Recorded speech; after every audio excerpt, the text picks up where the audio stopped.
खुश हो रहे हैं कि हमारा एक नगर पालिका बन गया, लेकिन उनको नहीं मालूम कि नगर पालिका तुम्हारी जमीन को बेचने के लिए बन रही है। तुम कितना सख्त कानून लगा लो, लेकिन नगर निगम नगर पालिकाओं और नगर निकायों में मतलब वो कानून लागू नहीं होता। ये शब्द सख्त सख्त नकल विरोधी कानून, सख्त महिलाओं के उत्पीड़न का कानून, सख्त सख्त सख्त जो शब्द यूज किया जा रहा है वो एक्चुअली में एक आर्टिफिशियल सख्त है। वो सख्त जमीन में नहीं है। सख्त की मांग अगर कर रहे हैं तो फिर तो ठीक बात है ना कि अभी उसका अभी जो हमारा जो भू कानून है इस समय, वो भू कानून सख्त भू कानून नहीं है, तो ज़मीनें तो लोग खरीद बेच कर ही रहे हैं। आज काफ़ी दिनों के बाद मेरे साथ पीसी थपलियाल जी बैठे हैं, उनसे बातचीत करेंगे, उत्तराखंड की राजनीति पर भी बात करेंगे और जो मुद्दे इस समय हैं राज्य में उन पर बात करेंगे, क्योंकि थपलियाल जी जो हैं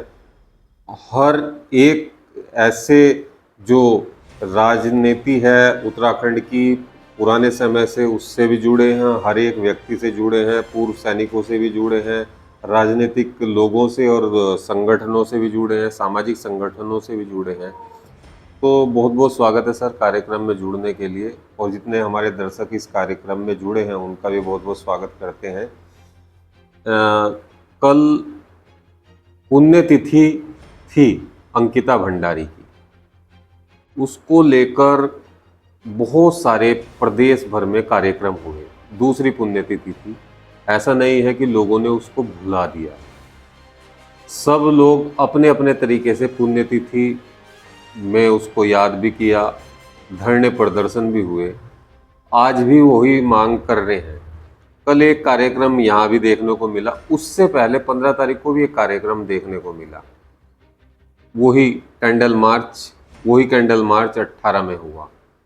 इस पर आपका क्या कहना है कि यही एक ही चीज के लिए दो मार्च देखने को मिले?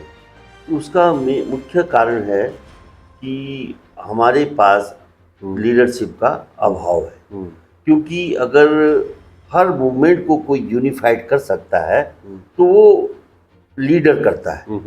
अगर हमें बोले कि लोगों को इकट्ठे हो जाओ भेड़ बकरियों की तरह, तो नहीं। जब उनको सशक्त एक ऐसा नेता मिलता है तो स्वयं में जनता एकजुट हो जाती है।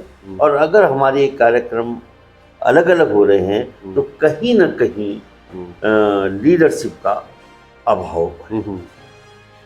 यही चीज देखने को मिली कि जब मूल निवास को लेकर इकट्ठा हुए, उसमें भी आपने देखा कि कितना एक अंतर विरोध हुआ। एक तरीके से ऐसा हो गया माहौल कि एक जो दल है, क्षेत्रीय दल है, जिसकी पहचान है, ऐसा नहीं है कि पहचान नहीं है, क्षेत्रीय दल के रूप में अगर कोई पहचानता है तो यूकेडी को पहचानता है।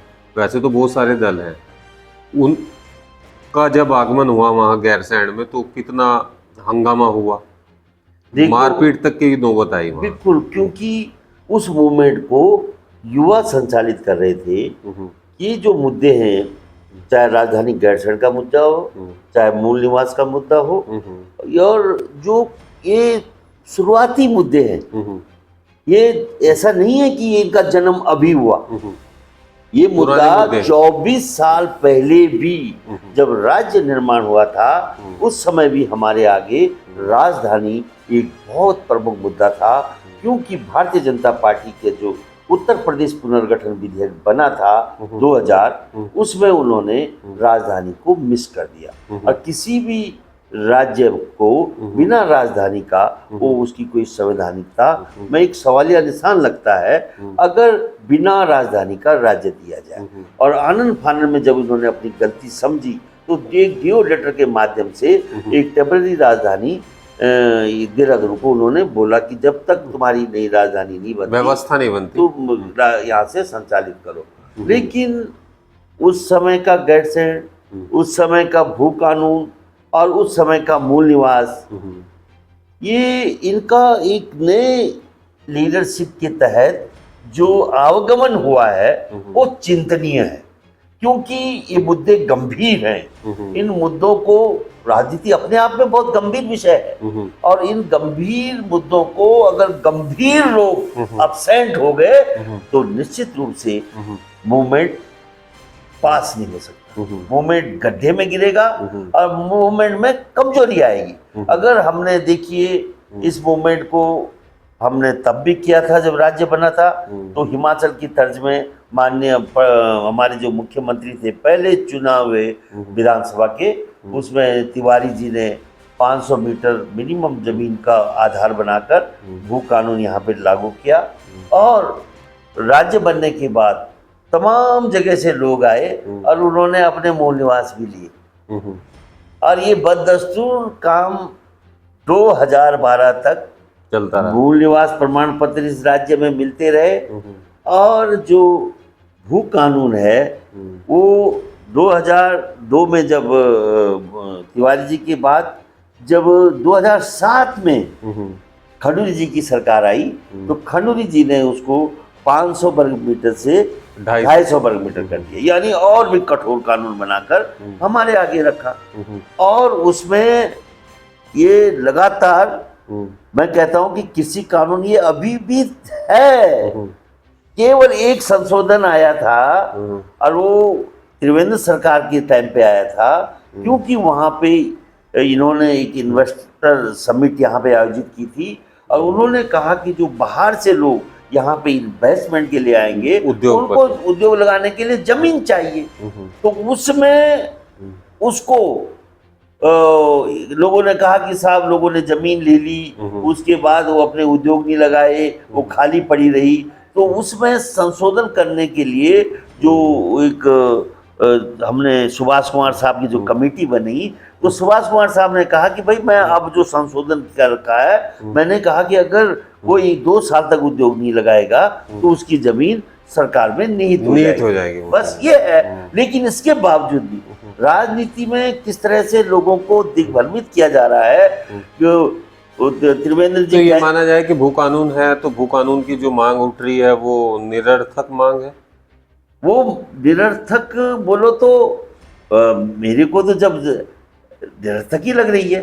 तो जब कर रखा है उन्होंने कि आप 250 मीटर से ज्यादा नहीं, खेल है। देखिए, कुछ लोग कल भी गए मुख्य सचिव के पास कि साहब यहाँ पे भू कानून लाओ, सख्त भू कानून लाओ। एक ऐसा सरल बन गया ये शब्द, सख्त नकल विरोधी कानून, सख्त महिलाओं के उत्पीड़न का कानून, सख्त सख्त सख्त जो शब्द यूज किया जा रहा है वो एक्चुअली में एक आर्टिफिशियल सख्त है। वो सख्त जमीन में नहीं है।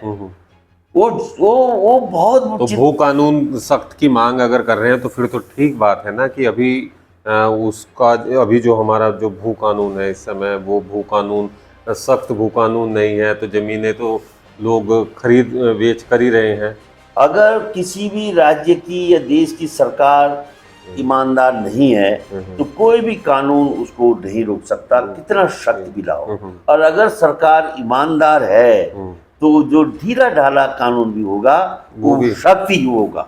और हमारा दुर्भाग्य है कि हमने खंडूरी जी के टाइम पे भी हमने जो सिंगताली पुल का जब निर्माण का आंदोलन कर रहे थे, और उसमें जो बाधा बना तो वो बाहरी माफिया बना। सावरा नाम के व्यक्ति ने वहां पे ऑब्जेक्शन लगा दिया, एक व्यक्ति का ऑब्जेक्शन, और उसके कारण वो पूरा डीपीआर बना हुआ उसका। डीपीआर अभी भी रेडी बताया जा रहा है, लेकिन पता नहीं बनेगा। और उसको रुकवा दिया। और जब हमने उस जमीन का खंगाला, हम नरेंद्र नगर गए, पांगती जी ने सीधा उनके रिकॉर्ड रूम में कंप्यूटर खोला तो पाया कि कई जमीन अवैध रूप से कब्जा कर लिया, उस व्यक्ति को हैंडओवर हो रखी है। एक ही दिन में लैंड यूज चेंज हुआ। देखो किसके टाइम पे? खंडूरी जी के टाइम पे। जिस खंडूरी जी को जरूरी माना गया था, ईमानदार माना गया था, उस खंडूरी के टाइम पे जब लैंड यूज और जो सख्त कर रहा है 250 मीटर, लेकिन माफिया को जमीन दे दी गई। एक दिन में वो उसका लैंड यूज चेंज हुआ। ये तो दोहरा मापदंड हमेशा चलता है। दोहरा मापदंड। माननीय पांगती जी जो इस राज्य के बहुत वरिष्ठ अधिकारी रहे हैं, कमिश्नर रहे हैं, उन्होंने डीएम टिहरी, खुद डीएम टिहरी थे एक बार, लेकिन अब जब डीएम टिहरी को हमने आवेदन किया कि इस जमीन का तलाशी की जाए। आज दिन तक, आज 3-4 साल हो गए, कोई जवाब नहीं। सब भगवान जाने कहाँ सिर मारेंगे हम। तो यहाँ समस्या है। अगर हम अपने जो व्यवस्था है, अपनी कार्यपालिका है, उसको हम अगर सुचारू नहीं कर सकते, उसको हम जिम्मेदारी के तौर में काम करवा नहीं सकते, तो राज्य में एक सख्त बोलकर जनता को बेवकूफ बनाना, और उसमें वो आंदोलनकारी भी अपनी भूमिका निभा रहे हैं, जो सख्त कहकर लोगों को ये बोल रहे हैं कि सख्त, अभी ला रहा जी मुख्यमंत्री सख्त कानून ला रहा है, और वो कानून ला रहा है कि जो सुभाष कुमार, लोगों ने तो पढ़ा नहीं। सुभाष कुमार जी के साथ मैं शाम सुबह घूमता हूँ, सुभाष कुमार साहब ने बोला कि भाई मैंने तो इतना ही संशोधन किया कि जिस पर्पज के लिए जमीन दे दी गई है, अगर उस पर्पज की प्रतिपूर्ति नहीं हो रही है तो वापस लिया जाए। और दूसरा चीज, इन लोगों ने जमीन को माफियों के देने के लिए जो बनाया कानून, देखो अब बेईमान सरकार का ईमानदार चेहरा मैं बताऊंगा, उन्होंने नगर पालिका, नगर निगम में वो कानून नहीं आता, इसलिए इन्होंने जगह जगह निगम बना दिए, नगर पालिकाएं बना दी, सतपुरी नगर पालिका, लोग खुश हो रहे हैं कि हमारा एक नगर पालिका बन गया। लेकिन उनको नहीं मालूम कि नगर पालिका तुम्हारी जमीन को बेचने के लिए बन रही है। तुम कितना सख्त कानून लगा लो, लेकिन नगर निगम, नगर पालिकाओं और नगर निकायों में मतलब वो कानून लागू नहीं होता, क्योंकि ये माना जाता है कि शहरी जगह है, वहाँ जमीन है ही नहीं उपलब्ध। कृषि भूमि के लिए भू कानून है, और वो कल भी था और आज भी है, वो तो रहेगा ही। और अब किसको बोले, क्या बोले, लोग चिढ़ते हैं कि ये पीसी थपलियाल क्यों विरोध कर रहा है। ऐसे ही जयवीर जी मूल निवास है। मूल निवास अब आंदोलन के माध्यम से नहीं मिल सकता, ये न्यायपालिका के माध्यम से हमें मिल सकता है, और उसको हम बहुत खूब लाभ क्या मिलेगा। देखिए, ये इन्होंने कहा कि हम रोज ये बात कर रोजगार में कि हम मूल निवासी हैं, हम मतलब मूल निवासी होने के हमें फायदे क्या मिल रहे हैं, जबकि हमने जो बनाया कि जो इंडस्ट्री आ रही है उसमें 70 और 30 का रेशो रहेगा, 70% हमारे लोग रहेंगे, यानी कि मूल निवासी रहेंगे, लेकिन वो रेशो भी नहीं पूरा होता, तो फिर मूल निवास, वो रेशियो इसलिए पूरा नहीं हो रहा कि उद्योग कहते हैं कि हमें ऐसे स्किल लोग नहीं मिल रहे हैं जो हमारे रिक्वायरमेंट नहीं है। तो वहाँ पे तो खंडूरी जी ने बहुत सख्ताई की थी इंडस्ट्रीज के लिए कि तुम इस चीज को लागू करो, लेकिन उन्होंने हैंड्स अप कर दिए। उन्होंने बोला हमें फैक्ट्रियां बंद नहीं करानी है, हमें अपनी फैक्ट्री चलाने के लिए जो मानव संसाधन चाहिए वो हमें यहाँ से नहीं मिल रहा। तो ये जो है उनकी पास समस्या है। और दूसरी ओर हम देख रहे हैं कि हमारी सरकार पूरी अपनी व्यवस्था को उपनल के माध्यम से चलवा रही है। उपनल में लड़के भर्ती कर दिए और उनको 10,000, 15,000, 12,000 रुपए की तनख्वाह में सिफारिशों पे भर्ती हो रहे हैं। सिफारिश दे, अब क्या करे, मरता क्या नहीं करता वो बेचारे, जब भूख है पापी पेट के लिए वो 10, 12, 15,000 में मजबूर कर दिया। ये राज्य हमने आखिर क्यों लिया होगा? इस राज्य को लेने में जयवीर जी बहुत बड़ा नुकसान हो गया हमें।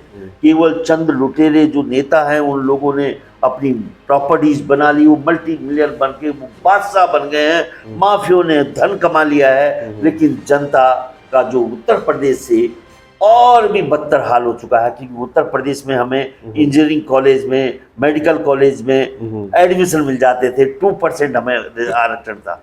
आज यहाँ पे उत्तराखंड का निवासी जो है वो एडमिशन नहीं मिल रहा उसको। इतने मेडिकल कॉलेज होने के बाद भी आज वो एडमिशन, हमारे जो खुद खांटी पत्रकार हैं हमारे गुणानंद जी, उनकी बेटी को एडमिशन नहीं मिल पाया क्योंकि बाहरी लोगों ने रिश्वत देकर यहाँ पे वो बना दिए, सर्टिफिकेट बना दिए स्थायी निवास के, और उन स्थायी निवास के माध्यम से वो एडमिशन ले लिए। और यहाँ के मूल निवासी को बिग धोखा, बहुत बड़ा धोखा। और ये धोखा वही नहीं, आप एम्स में जो हॉस्पिटल बना है वहां भी आज पहाड़ी खून के आंसू रो रहा है। वहां पे पूरा पश्चिमी उत्तर प्रदेश वहां पे लाभ ले रहा है, लेकिन पहाड़ी जब पहाड़ से एम्स में आता है तो उसको उसको कोई तवज्जो क्योंकि नहीं। बहुत देर हो चुकी होती है, 4 बजे लाइन लग जाती है और वहां पे उसको जो पीड़ा है, जो उसने ट्रीटमेंट करना है, जो हाई तौबा कर रहा है, तब वहां एम्बुलेंस उसको यहाँ पे लाते हैं और किसी नर्सिंग होम में ले जा रहे हैं। 50-50 हजार रुपए वो नर्सिंग होम उन एम्बुलेंस को दे रहे हैं। कौन देख रहा है इस चीज को? हम नहीं देख रहे। मूल निवास, भू कानून हम करते रहेंगे, लेकिन जो लड़ाई जमीन में लड़नी हाँ, ये चाहिए, बहुत बड़ा रैकेट चल रहा है, बहुत बड़ा रैकेट चल रहा है और कोई नहीं एम्बुलेंस वालों का। कोई नहीं। मुख्यमंत्री या सरकार पूरी तौर से फेल है। उत्तराखंड में किसी भी समस्या का हल उनके पास नहीं है। केवल साहब हमने सड़कें चालू करवा दी, मुख्यमंत्री ने सख्त ऑर्डर दिया और चालू हो गई, ऐसा कहना तो जो चीफ इंजीनियर, जो इंजीनियर, जो जेई वहां पे काम कर रहे हैं, उनका मनोबल गिरेगा। बोलेगा भाई लोग क्रेडिट तो मुख्यमंत्री ले रहा है बैठे बैठे, और हम रात दिन मेहनत करके अगर हम इस सड़क को खुलवा रहे हैं, क्या फायदा? इसलिए पूरा कार्यपालिका डिमोलाइज है उत्तराखंड में। यहाँ पे कुछ शासन नाम की कोई चीज नहीं है। पूरा अर्थव्यवस्था में भी हम मुंह के बल गिर चुके हैं। हमारी स्थिति आज ऐसी, अभी लोगों को ये नहीं मालूम है कि इनका सबसे बड़ा जो इनके पास खजाना है वो है खनन। और खनन सबसे बड़ा खजाना आज किसको दे दिया इन्होंने? खनन उत्तराखंड के व्यक्ति को नहीं दिया है, खनन बाहर के व्यक्ति को दे दिया गया है। और जब से वो आया है उसने सीधा सीधा जो खनन का जो बिल्डिंग मटेरियल है 30% उसने महंगा कर दिया है। और दूसरी ओर एक छोटी चीज है, एक तो बड़ी चीज हो गई कि खनन का ठेका साहब, चलो पहाड़ी लोग हम नहीं कर पा रहे थे, इनकी नजर में हम नालायक हैं, लेकिन जो एक वो होना चाहिए था, एक पार्किंग, टिहरी डैम की पार्किंग, हरियाणा वाले को देखे तो हम सर फोड़ रहे हैं कि हमने किनको रखा है सत्ता में। हम पार्किंग के लायक नहीं, हम खनन के लायक नहीं, हम ट्रॉली जो चल रही है हमारी उसके लायक नहीं, हम कहीं कुछ भी बना रहे हैं उस हमारे को किसी भी तरह से सरकार जो सौतेला व्यवहार कर रही है यहाँ के मूल निवासियों के खिलाफ। अभी जो यूपीएल हुआ था अभी महाराणा, उसमें सारे पहाड़ी राज्य एब्सेंट थे। कैसा खेल! जिस दिन से ये सरकार आई है, जो हम साउथ एशिया तक का गेम, हमने विंटर गेम्स, बहुत महत्वपूर्ण गेम्स होते हैं जिसमें कि बच्चों को बहुत बड़ा रोजगार मिल सकता था, वो गेम भी माफियाओं द्वारा संचालित किए जा रहे हैं और हम बाहर हैं। ठीक है, आप ये कह रहे हैं, मैं उस दृष्टि से पूछ रहा हूँ। इस पर भी बहुत सोशल मीडिया में विरोध देखने को मिला कि टिहरी डैम में जो पार्किंग का ठेका है वो हरियाणा वालों के पास चला गया। बहुत सारे ठेके ऐसे हैं जो अन्य राज्यों के लोगों के पास है, उत्तराखंड में खासकर। यहाँ देहरादून में भी बहुत सारे ठेकेदार हैं जो बाहरी हैं, ज़्यादातर बाहरी हैं सब। हाँ, 90%, 95% और आप 98% भी मान सकते। चलिए, मैं उस पर नहीं जा रहा हूँ। हमारे जो लोग हैं ठेकेदारी प्रथा में, आपको लगता है कि हम लोग ठेकेदारी प्रथा में हैं कि जैसे टेंडर निकलते हैं हमें पता होता है कि हाँ टेंडर निकल रहे हैं इसमें और हमें पार्टिसिपेट करना है, और लोगों ने पार्टिसिपेट नहीं किया टेंडरिंग में, तो फिर आप कैसे कह सकते हैं कि ठेका किसी और को चला गया? नहीं, इस राज्य की जो सामाजिक ताना बाना है वो हमारे लिए अभिशाप बना। हम लोगों की समस्या ये है कि हमारे नेता ये सोचते हैं कि अगर मैंने ये काम थपलियाल को दे दिया तो जब मैं इसके एवज में रिश्वत लूंगा तो ये थपलियाल कहीं ना कहीं बता देगा। मैं खुद एमईएस का कॉन्ट्रैक्टर रहा हूँ और मेरे साथ क्या अरबपति बन गए क्योंकि उनका नाम अरोड़ा था, बजाज था, उनका नाम गुप्ता था, लेकिन मैं थपलियाल होने के कारण मेरे को इसका खमियाजा भुगतना पड़ता है। क्योंकि यहाँ पे जो नेता हैं, क्योंकि ये निश्चित रूप से आप देखो कि आज तो 40-50% कितना ज्यादा कमीशन हो चुका है। लेकिन एक चीज मैं जयवीर जी बोल रहा हूँ जो यहाँ के युवाओं को नहीं मालूम कि उत्तराखंड में जो देहरादून है, देहरादून एक ऐसा शहर है जिसमें सबसे ज्यादा सरकारी संस्थान है, सबसे ज्यादा। इतने यूपी के पास भी नहीं है। यूपी के किसी शहर में इतने संस्थान नहीं है। यानी उत्तराखंड में पूरा सर्वे, चाहे जमीन का सर्वे हो, जंगल का सर्वे हो, चाहे वो समुद्र का हो, सर्वे ऑफ इंडिया की बात कर रहे हैं। Survey of India, national hydrographic office यहाँ है, फॉरेस्ट सर्वे ऑफ इंडिया यहाँ है, बायोलॉजिकल सर्वे ऑफ इंडिया यहाँ है, बॉटनिकल सर्वे ऑफ इंडिया यहाँ है। यहाँ पे इतने, मतलब आप ये देखिए, केंद्र सरकार के बहुत सारे, अरे आईआरडी यहाँ पे है, जो केंद्र सरकार के सबसे महत्वपूर्ण, जहाँ की मिसाइल्स के जो पार्ट्स हैं, वो ऑप्टिक्स, वो यहाँ पे निर्माण होता है। यहाँ पे ऑर्डिनेंस फैक्ट्री है, यहाँ पे डील है, यहाँ पे जो विदेश संचार निगम लिमिटेड है, यहाँ पे लोगों को नहीं मानो। यहाँ पे ब्लाइंड स्कूल जो है वो NIBH बोलते हैं, वो यहीं पे है। तो यानी मैंने लगाया कि अरबों रुपया इन संस्थानों में मेंटेनेंस के लिए पर ईयर आता है केंद्र सरकार की तरफ से। हाँ, केंद्र सरकार के संस्थान है वो। हाँ, लेकिन उसको कोई भी पहाड़ी टेप नहीं करता। ये अभी पहाड़ियों को नहीं मानो, उनकी नजर खाली PWD में जल संस्थान राज्य के उसमें रहती है, और वहां भी बेचारे किस तरह से झेल रहे हैं मैं जानता हूं। लेकिन इनमें जो NIBH का जो पुताई का ठेका है, वो भी लुधियाना का आदमी ले जाता है, मैं जानता हूँ, लुधियाना का। यानी हम पुताई करने लायक नहीं, हम छोटे से, हम पुताई करते ही नहीं। देखो, अगर हमें दिया जाएगा तो पुताई, ऐसा नहीं है कि हम पुताई नहीं कर सकते, क्योंकि ठेकेदार खुद पुताई थोड़ी करता है, वो हमें पहाड़ियों को पुताई देके चले जाता है। यहाँ पे जो वर्किंग फोर्स है, अगर ये केवल पहाड़ी नहीं है वर्किंग फोर्स, यहाँ पे जो मैदानी, तो वर्किंग फोर्स है ही नहीं ना, मैदानी मूल के लोग तो यहाँ पे बहुत अच्छे काम कर रहे हैं। और उत्तराखंडी है।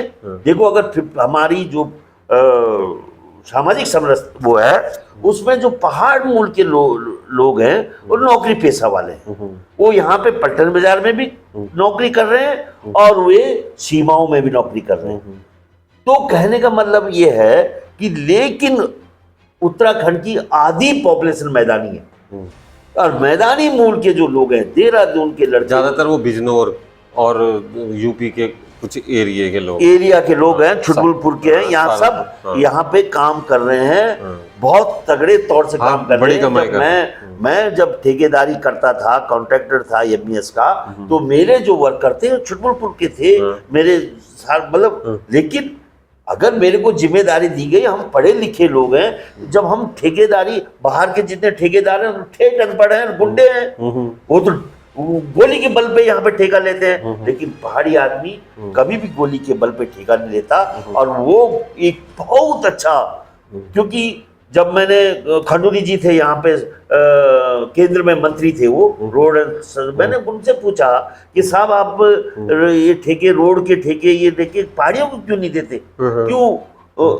और उनका जो वो था मेन आदमी, जो उमेश अग्रवाल जी स्वर्गीय हो चुके हैं, वो उनका पूरा काम देखते थे। तो वो ठेकेदार भी बाहरी ठेकेदारों को यूज करते थे। हम लोगों का, मैं फिर बोल रहा हूँ, ये नहीं कि हम ठेकेदारी नहीं कर सकते। आफ्टर ऑल जो मिनी ठेकेदारी है वो हम ही लोग कर रहे हैं पहाड़ में। जो गाजियाबाद का ठेकेदार, उसको हमें दे जाता है पेटी ठेके उसमें। तो जब हम पेटी कर रहे हैं, तो यार तुम्हें मालिक बनाने में क्या अर्ज है?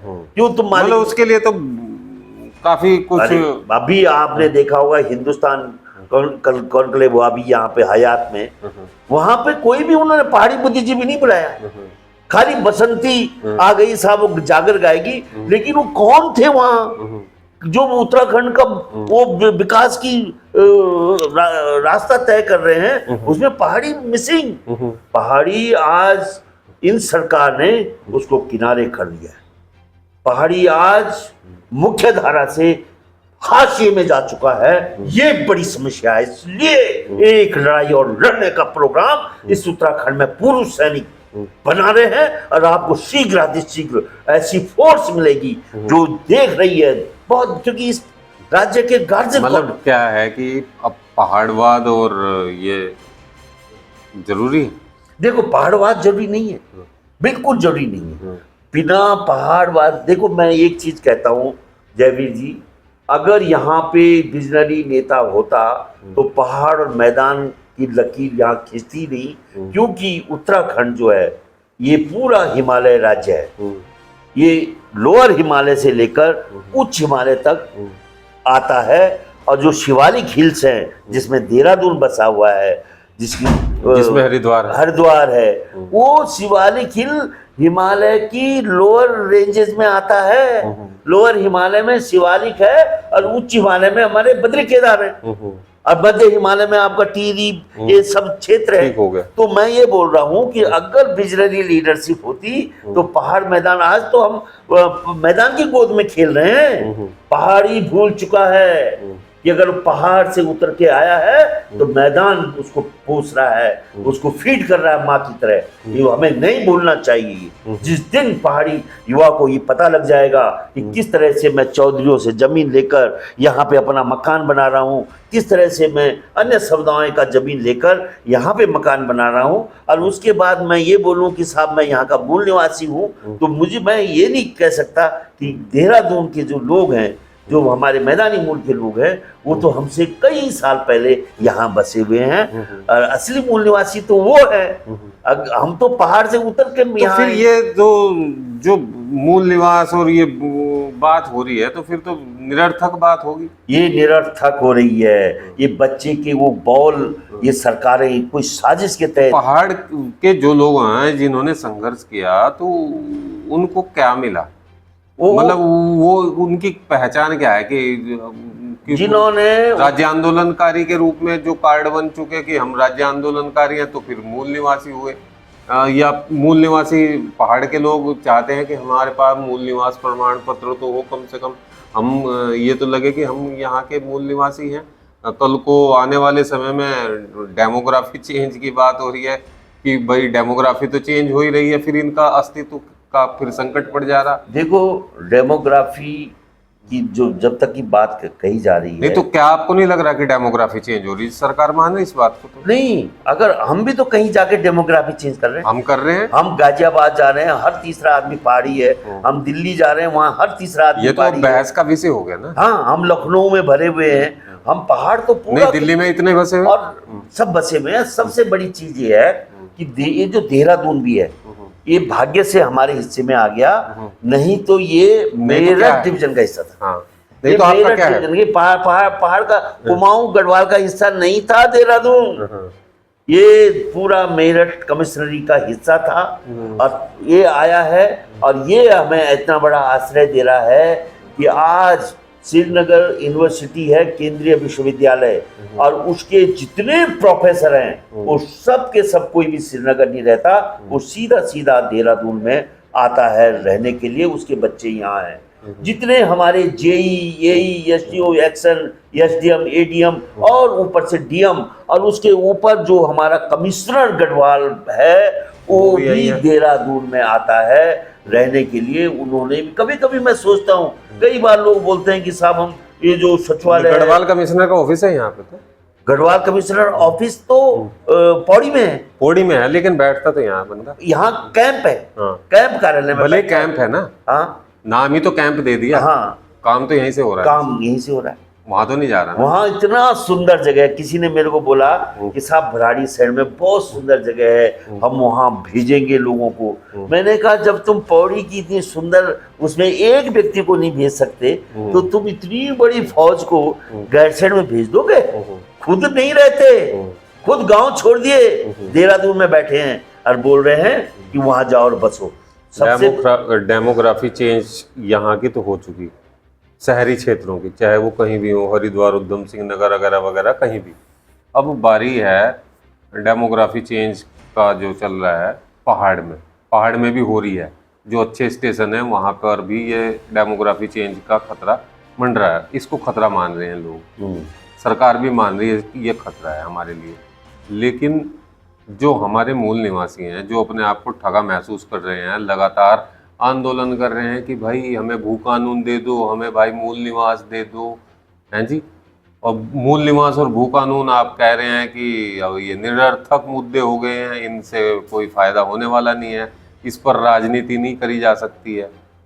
राजनीति के मुद्दे जबकि थे, लेकिन अब नहीं, 24 साल के, अब तो इसको हमें कोर्टों के माध्यम से देखना पड़ेगा। देखो अंकिता हत्याकांड में भी आपने देखा होगा किस तरह की वो पूरा जो इतना बड़ा संवेदनशील हिस्सा है वो भी राजनीति के।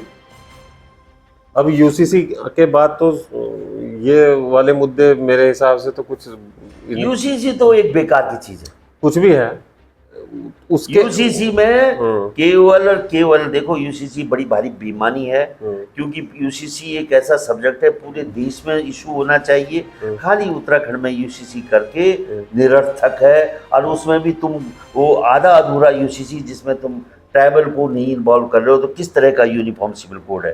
ट्राइबल के लिए तुम बोल रहे हो कि नहीं जी नहीं, इनको हम नहीं छुएंगे, और जो तुमने केवल बदला है यूसीसी में वो केवल मैरिज एक्ट बदला है, जो शायद आप बहुत खुश हो रहा है यहाँ का पहाड़ी कि मुसलमान को ऐसा करना पड़ेगा, ऐसा करना पड़ेगा, वो उसका उस पर कोई फर्क नहीं पड़ेगा, कोई फर्क नहीं पड़ेगा। मतलब कोई भी आदमी कितने कानून बना ले, लेकिन जो मेरे रीति रिवाज है, जो मेरा सिस्टम है, उसको कोई नहीं बदल सकता। हम बंबई में जाते हैं तो मराठी स्टाइल में शादी नहीं करते, हम वहां जाके भी पहाड़ी स्टाइल में शादी करते हैं। पहाड़ के अलग संस्कृति है, अलग संस्कार है, हम वो सबके अपने समुद्र पार जाके भी पहाड़ी वही स्टाइल है, और तब कोई बोलेगी डेमोग्राफी बदल रहे हैं। तो ये शादियों के उससे यूनिफॉर्म सिविल कोड नहीं बनता, ये केवल एक खुशी, एक ऐसा क्रिएट किया जा रहा है, एक नफरती बाजार बनाया जा रहा है, और एक हिंदुत्व की प्रयोगशाला बनाकर अपने वोटों को साधने की जो कोशिश की जा रही है वो राज्य के लिए नहीं, देश के लिए भी घातक है। इसलिए चलिए, राज्य के लिए नहीं देश के लिए घातक है, लेकिन हम वैसे तो बहुत सारे मुद्दे हैं बातचीत करने के लिए, और दर्शकों से भी हम यही अपील करते हैं कि अगर आपको लगता है कि जो ये आजकल चल रहा है, जिस पर आंदोलन भी होते हैं, लोग इकट्ठा भी होते हैं, कई बार कम रह जाते हैं, कई बार कुछ ज़्यादा संख्या हो जाती है, डंडे और झंडे को लेकर आपसी खींचतान भी देखने को मिल जाती है। बहुत गजब की बात है। कल हम यहाँ पे जो अंकिता को श्रद्धांजलि जुलूस था, तो उसमें हमारे युवा नेताओं ने कहा कि साहब ये एक मसाल जुलूस है, इसमें आप उसको लेके भी जा सकते हैं, मतलब अपना मोबाइल जला के, मोबाइल की टार जलाएंगे, मोमबत्ती जला सकते हैं, ये हमें इंस्ट्रक्शन मिले थे। लेकिन जब हम वहाँ पे आए, माननीय पांगती जी आए, और मैंने कुछ अन्य दलों के लोगों को भी रिक्वेस्ट की, मैंने गणेश गोदियाल जी से भी व्यक्तिगत रिक्वेस्ट की, मैंने रघुवीर बिष्ट जी से रिक्वेस्ट की, तो जब वो लोग आए तो उन्होंने बोला यहाँ तो अंकिता का जो जुलूस है ये मसाल जुलूस नहीं, तो झंडा जुलूस हो चुका है, उसमें 4 मसाल और 14 झंडे। तो लोगों को बहुत बुरा लगा।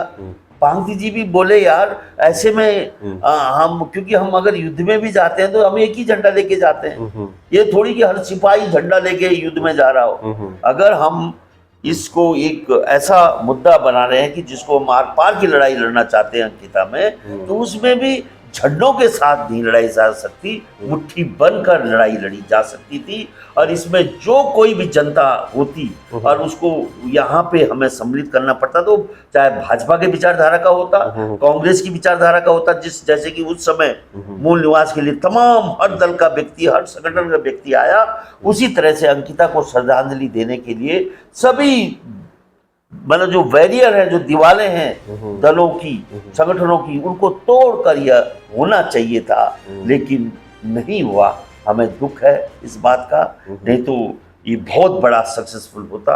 लेकिन हम कोशिश करेंगे। चलिए, वो सक्सेस और अनसक्सेस की बात तो अलग है, लेकिन अब जैसे चुनाव भी नज़दीक आ रहे हैं, अभी निकाय चुनाव होने वाले हैं, उन पर भी ज़्यादा प्रभाव नहीं पड़ना। 27 के लिए लोगों ने तैयारियां शुरू कर दी हैं। अब बहुत सारे लोग सोच रहे हैं कि 27 में शायद कोई ऐसा करिश्मा हो जाए, क्योंकि 22 में तो हो नहीं पाया, 27 में भी अब आस लगा के बैठे हैं कि यहाँ पर कोई तीसरा। हम तो साहब ये जो प्रयास है, हम जो इतिहास है उनको कोई नहीं पूछ रहा। हमने 2002 से ये प्रयास शुरू कर दिए थे, और बददस्तूर हर विधानसभा चुनाव से पहले एक नए दल बन जाते हैं और वो उसके बाद खत्म हो जाते हैं। जैसे तो चैनल बनते हैं नए चैनल, चुनाव में भी ऐसा होता है कि मीडिया में भी नए चैनल। तो अभी आपने 2022 में मैंने देखा, मैं लोगों को संगठित कितने दल लाया, मैं 57 दल, और वो चुनाव के बाद सब समाप्त। तो ये इसलिए जनता किसी पे विश्वास करने के लिए तैयार नहीं है, और इसलिए अगर हमें जनता का विश्वास हासिल करना है तो उसके लिए एक अलग रणनीति बनानी पड़ेगी। और इसके लिए मैं पूर्व सैनिक संगठनों को एकजुट करके एक प्रयास, आखिरी प्रयास का हमारा है। मतलब आप सोच रहे हैं कि शायद 27 में कुछ नई चीज सामने आए? देखो जनता को तो आगे आना पड़ेगा। जब ये लोग 24 सालों में, ये 27 सालों में फेल हो चुके हैं इस राज्य को एक विकास की, अभी भी लड़ रहे हैं कि यार भाई हमारी राजधानी नहीं है, हमारे पास में मूल निवास नहीं है, हमारे पास में भू कानून नहीं है, और लोग भू कानून की बात कर रहे हैं, खेत बंजर पड़े हैं। यही तो हो गया भाई। भू कानून की जो वो लोग भू कानून मांग रहे हैं जिनको अपने खेत के बारे में जानकारी नहीं है, ये तो आप भी मान रहे हैं। मैं यही बार बार यही बोलता हूँ कि हमारे खेत खलियान सूने पड़ गए हैं और हम देहरादून आके भू कानून की डिमांड मांग कर रहे हैं। ये मांग सीधा सीधा पहाड़ के कंदराओं से आनी चाहिए, पहाड़ के खेत खलियानों से आना चाहिए। और अगर हमने पहाड़ को जिंदा करना है तो कृषि हमें वहाँ की जिंदा, खेती को जिंदा करना पड़ेगा। और अगर हम उसको नहीं कर सकते तो सब कुछ बेकार है। ये सब कुछ हमने नए तरीके से, जिस तरह से इस उत्तराखंड को संवारना था, आज बाहर के लोगों को सुंदर लग रहा है उत्तराखंड। हमें बहुत काटने के लिए उत्तराखंड आ रहा है, हम भागते हुए दिख रहे हैं उत्तराखंड से। मैंने उसका जीता जागता उदाहरण दिया कि कमिश्नर भी आज गढ़वाल में रहना नहीं चाहता, पहाड़ में रहना नहीं चाह रहा, प्रधान तक ने यहाँ देहरादून में। इसका हल जिसके पास होगा वो आदमी उत्तराखंड का भावी नेता बनेगा। प्रधान भी, ये बात सही है कि जो ग्राम प्रधान है वो, उनके सबके प्लॉट यहाँ है, प्लॉट नहीं मकान है, उनके बच्चे पढ़ रहे हैं। ये स्थिति है, ये स्थिति है। इसका मतलब हम जो विकास है हम देहरादून से बाहर नहीं ले जा पाए, इवन 4-5 किलोमीटर बाहर भी नहीं ले जा पाए। देहरादून लोग कहते हैं ना कि साहब गैरसैंण में राजधानी बनेगी, विकास होगा पहाड़ का, उनकी भूल है। वो यहाँ उत्तराखंड में, यहाँ देहरादून में देखें कि देहरादून के 5 किलोमीटर बाहर जाओगे तो वो भी वही फेस कर रहे हैं जो पहाड़ में लोग फेस कर रहे हैं, वही स्थिति है। तो ये समस्या तो बहुत बड़ी है। और ये नेतृत्व जितने भी हमने राजनीति में जो लोग हैं ये फेल हो चुके हैं, और जनता को अब आगे आना पड़ेगा, बुद्धिजीवियों को आना पड़ेगा।